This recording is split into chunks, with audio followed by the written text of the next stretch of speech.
அனைவருக்கும் இதயத்தின் பொங்கல் நல்வாழ்த்துக்கள். பொங்கலோ பொங்கல்.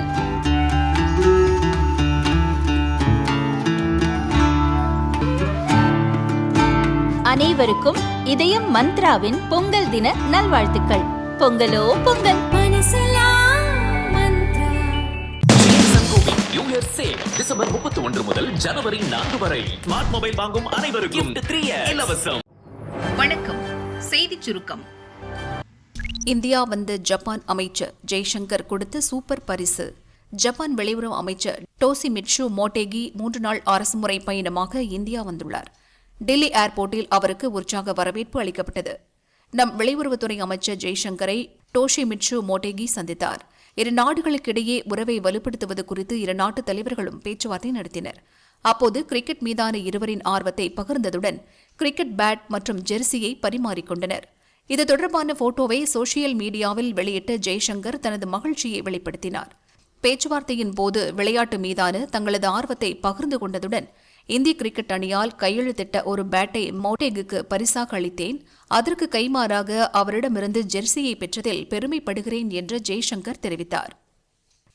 தோல்வி முகம் மாறாத காங்கிரஸ், ஒரே பல்லவி பாடும் ராகுல்.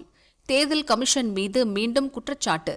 மகாராஷ்டிராவில் மொத்தமுள்ள 29 மாநகராட்சிகளில் உள்ளாட்சி பிரதிநிதிகளை தேர்ந்தெடுப்பதற்கான ஓட்டுப்பதிவு நேற்று நடந்தது. மும்பை உட்பட அனைத்து மாநகராட்சிகளிலும் பதிவான ஓட்டுகள் இன்று எண்ணப்பட்டு முடிவுகள் வெளியிடப்படுகின்றன. காலை முதலே பாரதிய ஜனதா மற்றும் அதன் கூட்டணி கட்சியான சிவசேனா ஆகியவை பெரும்பாலான இடங்களில் தொடர்ந்து முன்னிலை வகிக்கின்றன. குறிப்பாக மும்பை மாநகராட்சியில் இதுவரை இருந்த உத்தவ் தாக்கரே தலைமையிலான சிவசேனாவின் ஆதிக்கம் இந்த தேர்தலில் முடிவுக்கு வந்துள்ளது. அங்கு மொத்தமுள்ள 277 இடங்களில் பாரதிய ஜனதா 98 இடங்களில் முன்னிலை பெற்று தனிப்பெரும் கட்சியாக உருவெடுத்துள்ளது. சிவசேனா 30 இடங்களில் முன்னிலை பெற்றுள்ளதால் மும்பை மாநகராட்சி மேயர் பதவியை பாரதிய ஜனதா கூட்டணி கைப்பற்றியுள்ளது.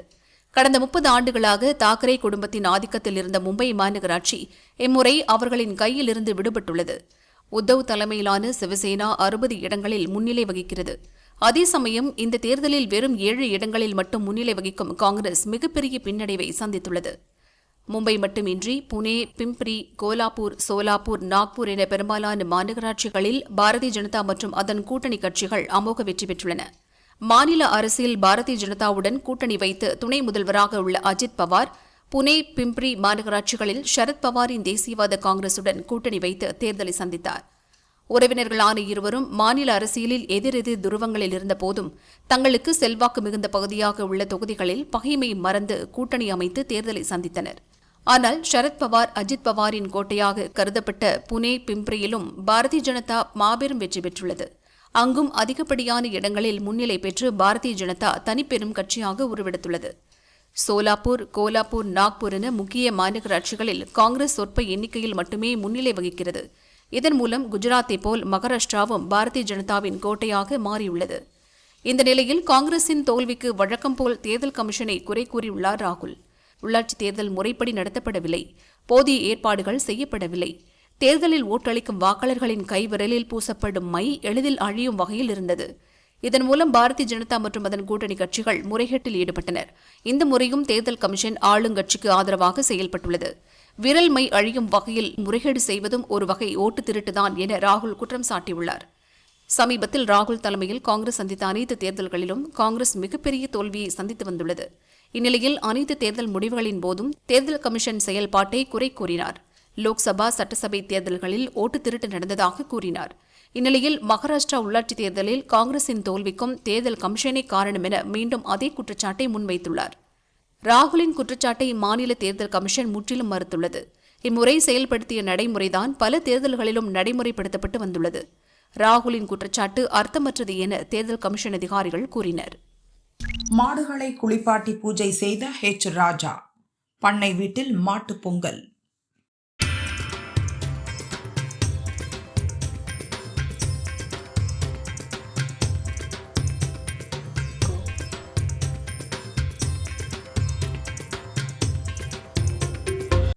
பாரதிய ஜனதா மூத்த தலைவர் ஹெச் ராஜா காரைக்குடியில் உள்ள பண்ணை வீட்டில் மாட்டுப் பொங்கல் கொண்டாடினார். மாடுகளை அவரே குளிப்பாட்டி மாலை அணிவித்து அலங்கரித்து பொங்கல் படைத்து பூஜை செய்து வழிபட்டார்.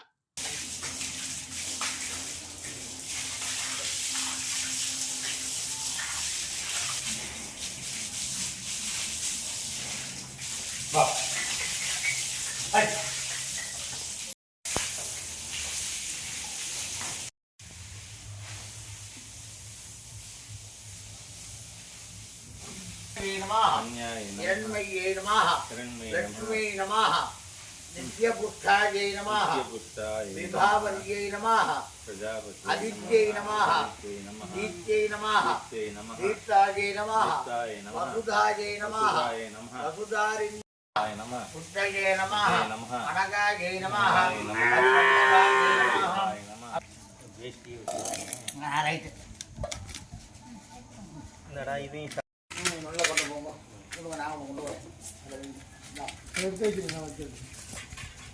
பிரதமரை வரவேற்கும் பேனரில் டிடிவி தினகரன் படம் இடம்பெற்றிருப்பது பற்றி கேட்டபோது அவர் கூட்டணிக்கு வருவதை விரும்புவதாக ஹெச் ராஜா கூறினார். மாண்புமிகு பிரதமர் அவர்கள் பாரத நாட்டு மக்கள் அனைவருக்கும் பொதுவானவர். அதனால் யார் வேணால் மாண்புமிகு பிரதமரை வரவேற்கலாம். ஆனால் அதே சமயத்தில் தமிழகத்தில் தேசிய ஜனநாயக கூட்டணிக்கு தலைமையேற்று நடத்துகின்ற அகில இந்திய அண்ணா திராவிட முன்னேற்ற கழகம் யார் யார் கூட்டணியில் இருக்கணும்னு மத்திய பிஜேபி தலைமையை கன்சல்ட் பண்ணி முடிவெடுப்பாங்க. அதனால் இதுக்கும் அதுக்கும் நான் முடிச்சு போடலை. ஆனால் விரும்புகிறோம் திராவிட முன்னேற்ற கழகத்திற்கு எதிரான சக்திகள் ஒருங்கிணைந்து இந்த தீய சக்தி திமுகவை அரசியல் களத்திலிருந்து அப்புறப்படுத்த வேண்டும் என்று தமிழக மக்கள் அனைவரும் விரும்புகிறார்கள். அதை பிரதிபலிக்கிற மாதிரி கூட இதை நாம் எடுத்துக்கலாம். தமிழகத்தில் இருக்கின்ற திமுக, காங்கிரஸ் போன்ற கட்சிகள் ஜல்லிக்கட்டுக்கு விரோதமானவர்கள், தமிழக மக்களின் பண்பாடு கலாச்சாரத்திற்கு எதிராக செயல்பட்டவர்கள். ஆனால் தமிழ் உணர்வுகளுக்கு, விவசாயிகளுக்கு, ஜல்லிக்கட்டுக்கு எதிராக செயல்பட்டவர்கள் கூட இன்று அதற்கு ஆதரவாக செயல்பட வேண்டிய ஒரு சூழ்நிலை உருவாகி இருக்கிறது. ஆகவே இது வரவேற்கத்தக்கது தான். ஏன்னா எதிரணியில் இருந்தவங்க கூட இன்றைக்கி அதை கைவிட வேண்டிய நிர்பந்தம் ஏன் வந்திருக்கு? நாம் தமிழ் உணர்வுகள் அதிகரித்து வலுப்பெற்ற காரணத்தினால இவர்கள் அனைவரும் இதை ஆதரிக்க வேண்டிய நிர்பந்தம் வந்திருக்கு என்று நான் தெரிவித்துக் கொள்கிறேன். நீதிமன்றம் அந்த கள்ளத்தி மரத்தில் இருந்த தர்காவோட பிறை கொடி அது ஆக்கிரமித்து கட்டப்பட்டது. ஏன்னா அறநிலையத்துறையே அந்த இடம் எங்களுக்கு சொந்தம்னு சொல்கிறாங்க. அப்போ அதில் போய் எப்படி தர்கா கொடி கட்டலாம்? அதுக்கே நான் அங்கே போய் போராட வேண்டிய அவசியம் இருந்தது. ஏன்னா நீதிபதி அவர்கள் தீர்ப்பு கொடுத்து 4 நாள் ஆச்சு, ஆனாலும் செய்யலை. நம்ம போராட்டம் நடந்தது, கொடி இறக்கப்பட்டிருக்கு. அதனால் என்ன, விழிப்புணர்வு உள்ள ஹிந்து சமுதாயம்தான் வெற்றிகளை அடைய முடியும். அதனால் நிச்சயமாக நீதிமன்ற தீர்ப்பை தேசிய ஜனநாயக கூட்டணி அரசு செயல்படுத்தும். என்னதான் இருந்தாலும் ஜல்லிக்கட்டு போல வருமா? நம்ம மண்ணின் பெருமையாச்சே.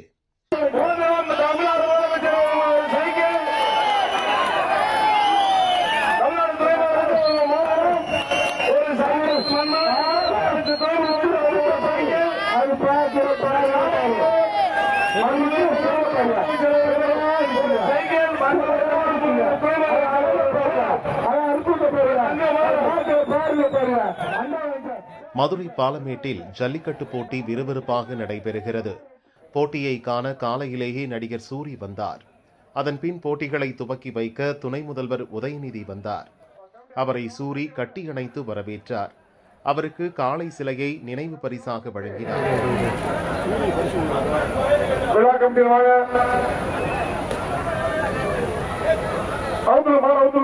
பின் இருவரும் மேடையில் உட்கார்ந்து ஜல்லிக்கட்டை பார்த்து ரசித்தனர். ரொம்ப நல்லா இருந்துச்சு, ரொம்ப சிறப்பாக இருந்துச்சு, நல்லா போயிட்டு இருக்குது.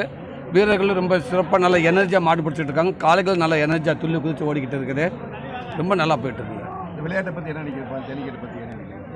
ஜல்லிக்கட்டு ரொம்ப சிறப்பாக இருக்குது, நல்லா போயிட்டு இருக்குது. நம்மளோட வீர விளையாட்டு அடையாளம் அது ரொம்ப நல்லாவே போயிட்டு இருக்குது. இன்னும் ரொம்ப பெருமையாகவும் இருக்குது. நம்ம எத்தனை நிகழ்ச்சியில் கலந்துக்கிட்டாலும் வருஷத்துக்கு நம்ம பெருமைப்பட, நம்ம மண் பெருமைப்படுற அளவுக்கு, நம்ம குடும்பம், நம்ம மக்கள், நம்ம மொழி பெருமைப்படுற அளவுக்கு ஜல்லிக்கட்டு கலந்துக்கிறது ரொம்ப பெருமையாக இருக்குது. நல்லாவும் போயிட்டு இருக்குது. இப்போ வீரர்களுக்கு வந்து உயிரை படை வச்சு விளையாடுறாங்க, அது காலை வளர்க்குறாங்க, அவங்களுக்கு இன்சூரன்ஸ் இல்லாமல் இருக்குது. அது மாதிரி அரசு எதாவது வேண்டி கொடுப்பாங்க. நல்ல விஷயம். கண்டிப்பாக என்ன தேவையோ அது எது சரியோ கண்டிப்பாக அதை அரசு செய்வாங்க. கண்டிப்பாக. சரி சார், நன்றி.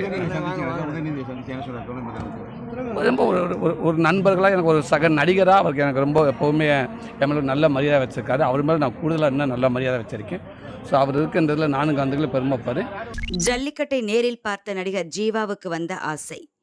மதுரை பாலமேட்டில் கோலாகலமாக நடந்த ஜல்லிக்கட்டை நடிகர் ஜீவா நேரில் பார்த்து ரசித்தார். மாடுபிடி வீரனாக நடிக்கும் ஆசை இருப்பதாக அவர் கூறினார். நான் நடிச்சிருக்கிற படம் ட்ரிபிள் டீம்ல, அதாவது தலைவர் தம்பி தலைமையில் அந்த படம் முழுக்க இதே காஸ்டியூம்ல தான் இருக்கிறேன். அது இல்லாமல் இங்கே ஆக்சுவலி நாங்கள் தேட்டருக்கு தான் போயிருந்தோம். தேட்டருக்கு போயிட்டு வர வழியில் இங்கே ஒரு கடை இருக்குது. இந்த கடையில் தான் வாங்கி போட்டோம். ஸோ அதே ஒரு நல்ல புது எக்ஸ்பீரியன்ஸாக இருக்குது. இப்போ தான் பார்த்துருக்குறேன். ஸோ நிச்சயமாக அந்த மாதிரி ஒரு ஐடியா டைரக்டர் கையிலும் போயிருக்கு. ஸோ நிச்சயமாக அது ஒரு தாட் ப்ராசஸில் இருக்கும். இன்னைக்கு நைட்டு ஒரு பெயிண்டிங் மாதிரி என்னோட கண்ணில் வரும். அது ஐயா அரசாணை கிடைக்காமல் போகவே மாட்டோம். வருஷங்கள் முடிஞ்சிடுச்சு. திமுக வாக்குறுதி என்னாச்சு?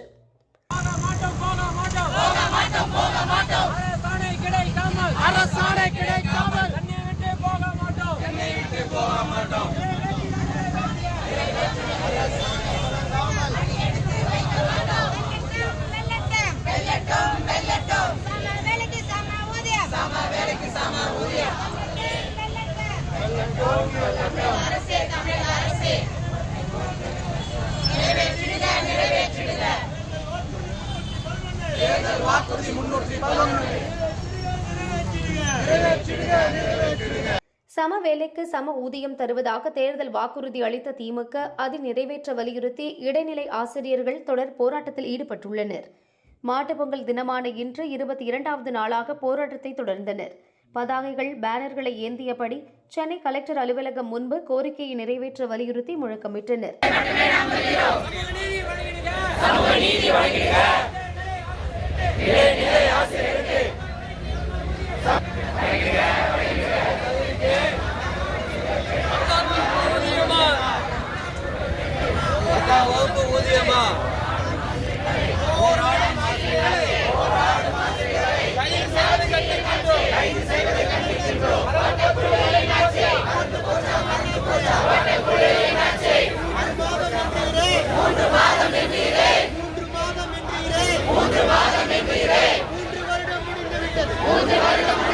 அவர்களை போலீசார் குண்டுகட்டாக கைது செய்தனர்.